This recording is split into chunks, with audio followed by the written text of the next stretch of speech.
Hi. So this morning I got to know that our talk is preponed by 30 minutes. So people who came to attend the 1:30 talk will have to bear with us. And I just realized that this will have a cascading effect. People who will come to attend our talk will think that we are not here.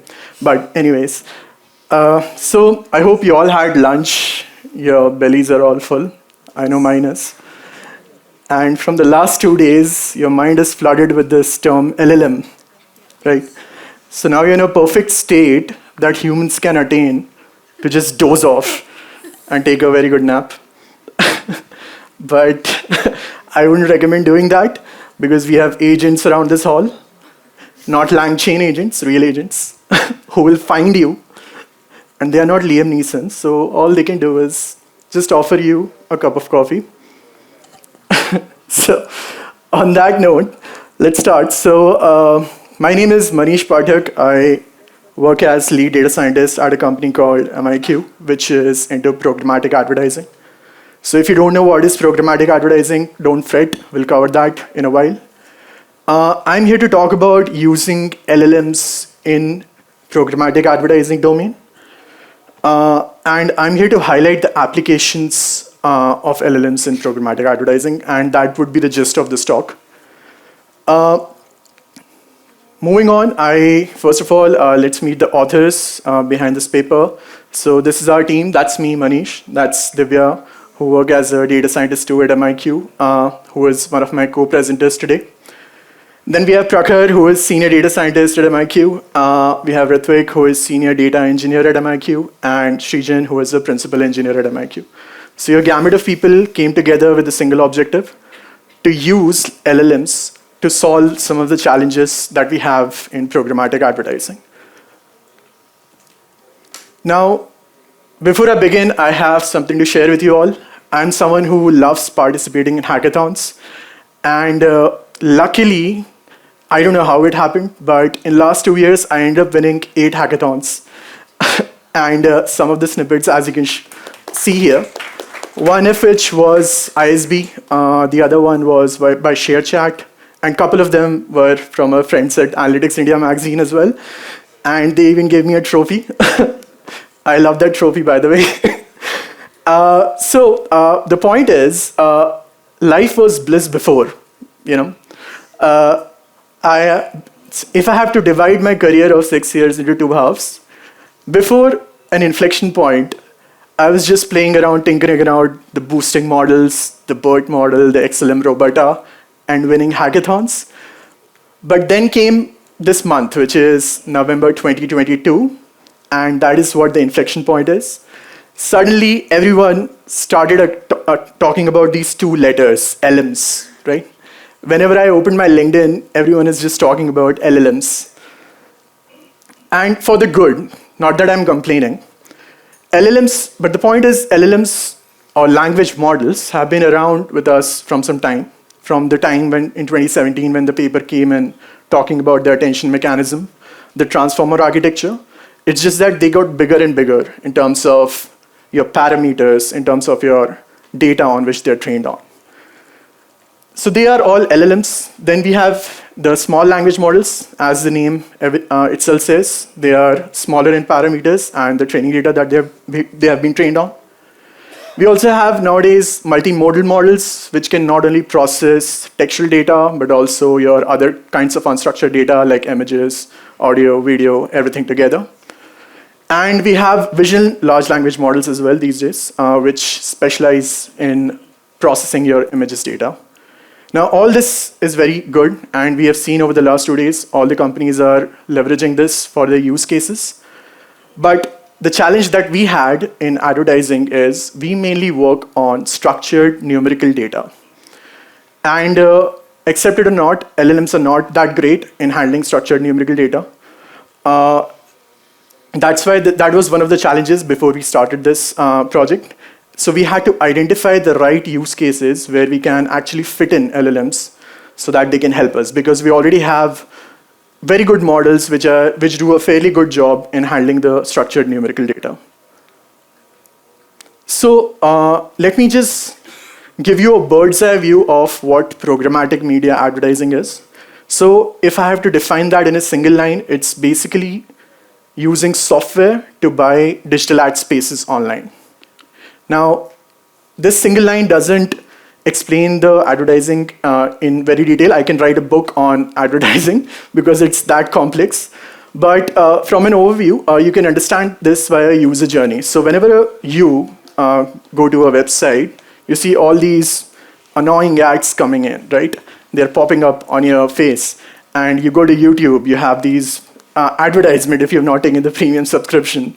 So it's possible that we are responsible for showing you the ads, by the way. Apologies. But how does it work, right? So whenever a user visits a publisher's site, they have these ad slots where advertisers typically bid to show their product, right? And it's very much similar to an auctioning process. So you go to an auctioning process, buying a very fancy painting, and you're bidding with your competitors, right? So it's very much similar to that. So advertisers come to companies like us, and they give us a certain budget, and they say that, okay, we want to show our product. And we bid, basically, for those ad slots. Now, an auctioning process happens in an ad marketplace. Now, ad marketplace itself is a very complex landscape. But if I have to draw out the major players there are three major players. First is your demand-side platforms, also called as DSPs. Second is your ad exchanges. Third is your SSPs. Now, demand-side platforms, or DSPs, they are basically responsible for aggregating all these bid requests from advertisers and passing on this information to your ad exchanges.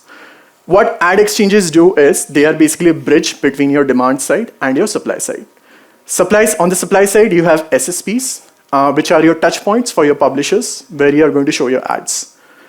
And based on the bids that you have sent, and based on your competitor's bid, whoever has the highest bid ultimately wins that auction and shows that, and that ad is basically displayed on that particular ad slot.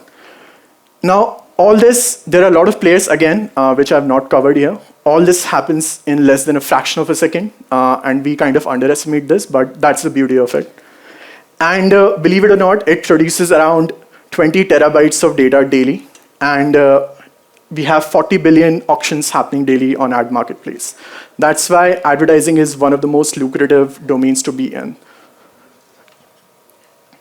Now, coming to what we do, right? So we are responsible for helping the advertisers to figure out who to target, what to target, and when to target, so that their product reaches the right audience.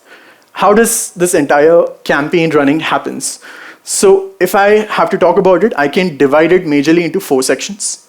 First is your pre-campaign period, followed by your setup period, followed by your optimization, and then the post-campaign period. In pre-campaign, basically, you sign up your contracts with your advertisers. So generally, your sales team will reach out to the advertisers, convincing them why they are the right guys to help them in advertising their product. So this is where all your contract signing happens. They will give out a budget. They will give out what KPI to target. So you must have heard about these KPIs called as click-through rates, cost per acquisitions, CVR, conversion rates, and everything.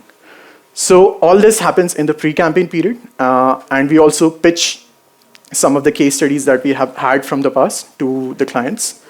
Then once we have them onboarded, we do the campaign setup. This is where we do all kinds of DSP selections on what DSP we want to run. So Google has their own DSP called as DV360. Microsoft has Xandr. Yahoo has its own DSP, likewise.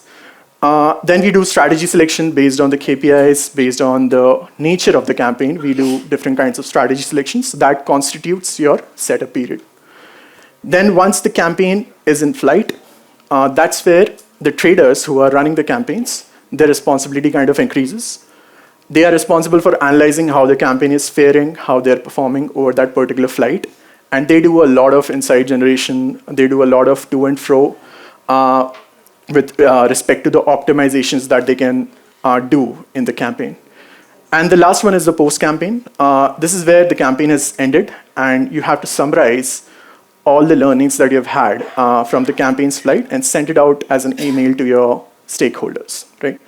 So the reason for covering this is because we want to take a step back and we wanted to see from a holistic point of view wherein we can fit LLMs so that they help us in expediting this entire process. Because if today traders are handling, let's say, 10 campaigns, if we can automate some of the things via LLMs, then tomorrow they can handle 20 campaigns. So that saves their time, and ultimately time is money, and that concept actually fits very beautifully here. So we took a step back, and I'm sure a lot of you must have seen this. So this is the first principles of any generative AI project lifecycle. The first is basically you define the scope. This is where you define the use case, what kind of use case you are trying to cover. Is it something you want to build, which is a text summarizer, or you want to do some kind of sentiment analysis, or you want to do some kind of insight generation? So this is the most crucial stage. If you don't define your use case properly, your entire project's gonna suffer down the line. And that's why many of the machine learning projects, they don't go into production and they are just stopped at the POC stage. So you can't falter at this stage. Why you're using LLMs, if you need them or not, you have to decide here, because ultimately that will guide the second stage, which is selection. And this is where you choose your model, whether you want to train your own model, whether you want to have a pre-trained base model on top of which you want to work. Then you go to the third stage, which is adapting and aligning, right? So this is the most iterative stage one can think of. This is where you kind of decide how to teach the model to solve the particular use case that you want to solve. You can do so. Majorly, there are three most popular techniques. First is prompt engineering. So you can do a good prompt engineering using some few short inferencing, and then evaluating your model and try to see if that's working out for you, the in-context learning, if that's working out for you. If that's not, then you can go to fine-tuning. Basically, you alter some of the parameters of the model and try to see if it is aligning to solving your use case. And the last one is your human feedback. This is where typically to augment basically improve the performance of the model, you apply principles of reinforcement learning from human feedback, right? You can do so, you can choose to see which of the techniques are working for you, or you can do it together as well. And the last stage, which is your app integration, this is where you kind of decide how you want to deploy your LLM application so that it becomes accessible to the user, right? So when we started, of course, like many of you, we face the similar problems. The first problem is there's a knowledge cutoff date for various kinds of LLMs out there. So they have this parametric memory, which restricts them to a particular set of knowledge on which they're trained on. The second is hallucinations. Model confidently answers your queries which are wrong without any contextual awareness, without any source citations, right? That's the second. And the third is it's very costly, cost prohibitive to train your own models and fine tune them. So we had the restrictions around costing as well, so we faced the third problem as well. So upon further researching, as many of you must know, RAGs are one of the alternatives which can help us answer these questions, these problems to a certain extent. So, like a wise man once said, always start with the why. So why we chose to go ahead with RAGs? Because RAGs give us this capability of adding a non-parametric memory inside our model. So the model is not restricted to a certain knowledge cutoff date. You have a knowledge base, an external knowledge base on which it can retrieve the most relevant context. So that solves a problem. We don't have to go for fine-tuning or training. That another problem which is solved. And then the last one is it's not very expensive to use RAGs as well. So that solves all the problems that we were facing. Now, if I have to talk about RAGs, let's spend some time understanding how RAGs work. There are 5 major entities in RAGs. The first one is your orchestrator. The second is your retriever. Third is your knowledge base. Fourth is your LLM endpoint, and the fifth one is the user who is passing the query, right? So whenever a prompt or a query goes in, the orchestrator sends that prompt to the retriever. What retriever does is, From the knowledge base, which is your external vector database, it retrieves the relevant documents which best answers the query and pass it as a context back to the retriever. Now this retriever sends all this information back to the orchestrator. So orchestrator is like your main function, right? It's like your master node in your Spark application. So orchestrator then sends all this prompt and your context back to the LLM, and LLMs kind of generate the best possible answer that they can. So this is in a nutshell how RAGs work. And if you delve deeper into RAGs, you can actually divide it into two major pipelines. The first is the indexing pipeline, and the second one is your RAG pipeline. What indexing pipeline is responsible for is, it is responsible for forming your knowledge base, basically, right? It can be further divided into 4 sections. The first one is loading. So you can use any framework to load your data from disparate data sources, followed by splitting. So once you have loaded your documents, you have to split them into manageable chunks. The reason for doing that is basically it eases out your searching that you have to do. And you typically work with a fixed context window size, right? So all LLMs, they have a limitation on the tokens with respect to your prompts and completions. So they help you in those regards. Once you have tokenized them, you have to embed them. So this is a very normal process that we have in NLP. You can use any kind of embedding which your model that you have chosen supports. So if you're using OpenAI, I think ADA v2 is one such embedding. Or there are some other embeddings like Babbage and Curie and all sorts of embeddings. So once you have embedded the documents, basically you have converted them into a numerical representation, you typically choose to store them in a vector database. Why vector database? Because we want to have a fast searching capability, right? And that is something which is offered by your vector databases. And there are a variety of vector databases that you can choose. I think you have, for POC purposes, you have Chroma and VV8 and all sorts of vector databases. So that constitutes your indexing pipeline, which basically functions as an entity which forms your knowledge database. Coming to the RAG pipeline, which is the main retrieval augmented generation pipeline. If you divide them, it can be divided into 3 sections. First is your search and retrieval. Second is your augmentation, and third is your generation. So the real magic happens here, search and retrieval, where once you pass in your query, you basically do some kind of similarity search with your knowledge base. That similarity search can be based on any factor. You can use a normal cosine similarity as well. You can use some other techniques like MMR or multi-query retrieval. So you can choose to do the search via any of the methods. And once you get the context back, you augment it back to your prompt and send it to the large language model, which ultimately generates your completion, right? So this is what RAG does. And all these complexities are very beautifully handled by the 2 major frameworks that we have. One is LangChain, and the other is Llama Index. You can choose to work with any of them.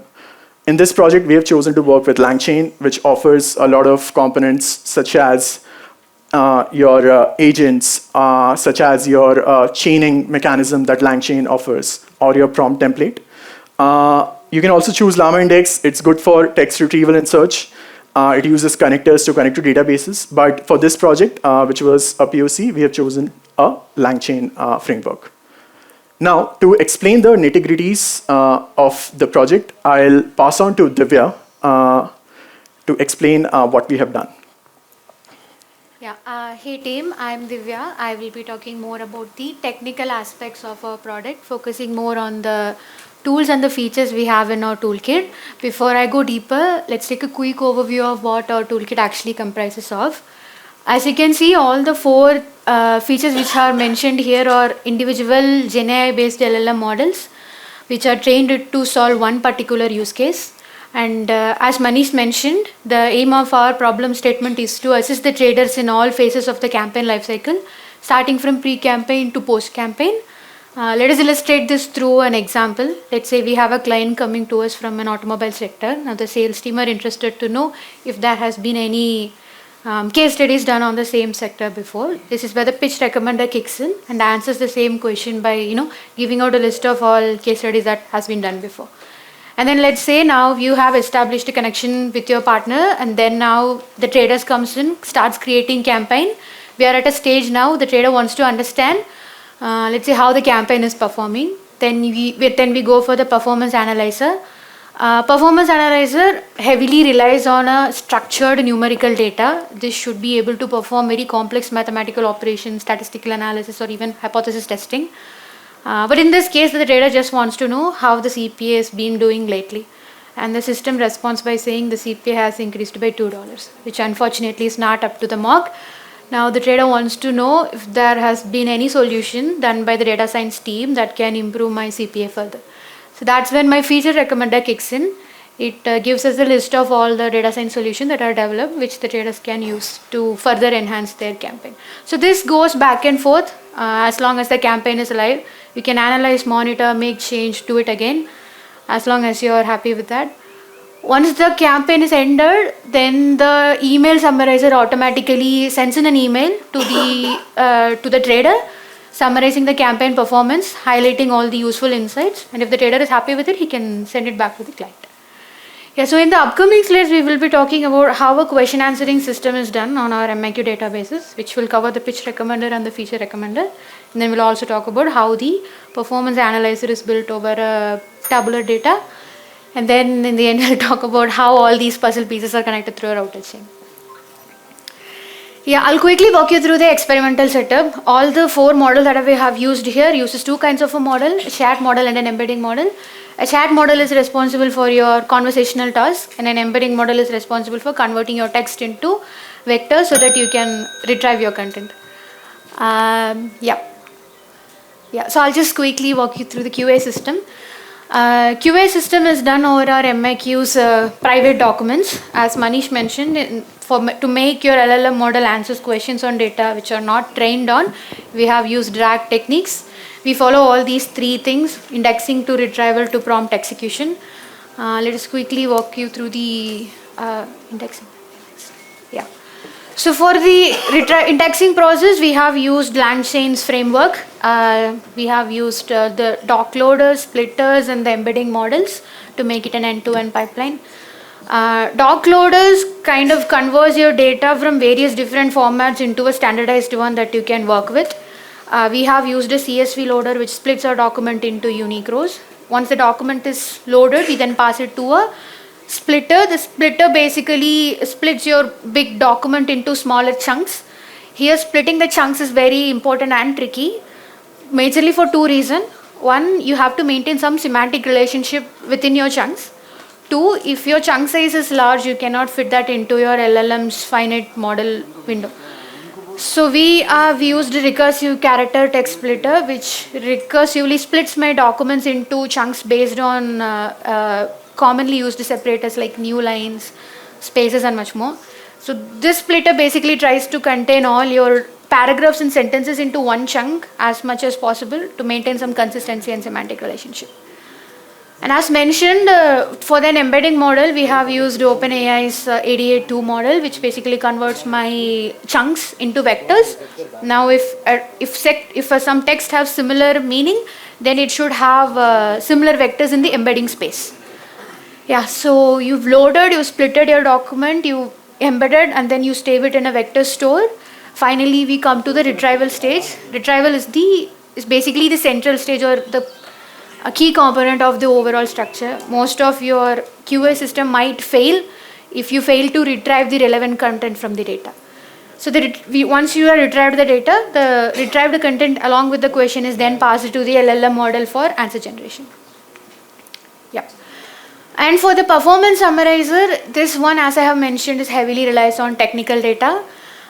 We have used LangChain agents, which basically converts my input into a sequence of actionable items. Instead of using an LLM model to perform data processing, we make the LLM model to use Python to perform complex mathematical operations. Yeah, so that is how my ad campaign performance analyzer works. And here is an example of how the input is converted into a set of thoughts and action, and how the agent finally comes up with a solution. Once the Python is ready with its output, we pass the output back to the model to convert it into a human readable form. Yeah. All these LLM models are connected through a router chain. The router determines if you come up with a certain question, which prompt that particular question should be sent to. So this way, if you have more applications in the future, you can add, remove, and modify without having to interrupt the other ones. So that's how everything is connected together. Here is an example of how our output is processed. Yeah. Let's say you have a question. The trader wants to know, write an email summary to Joe about the performance of the campaigns. Now the system successfully identified that it should pass to an email summarizer, and the question is passed to the email summarizer. Yep. So this is the whole piece. To make it more end-to-end and user-friendly, we have deployed it in Kubernetes, and we have a UI that's written in React.js. You have a chat server that's written in Java, connected through APIs. And it's also user-friendly. Our chat history are saved in MySQL server. Before hitting the AI agent, we hit our chat server to look for history and then finally connect it back together. Well, if we have time. So this is a very basic solution. We know that because this is in very nascent stage. There's a lot of scope for future work.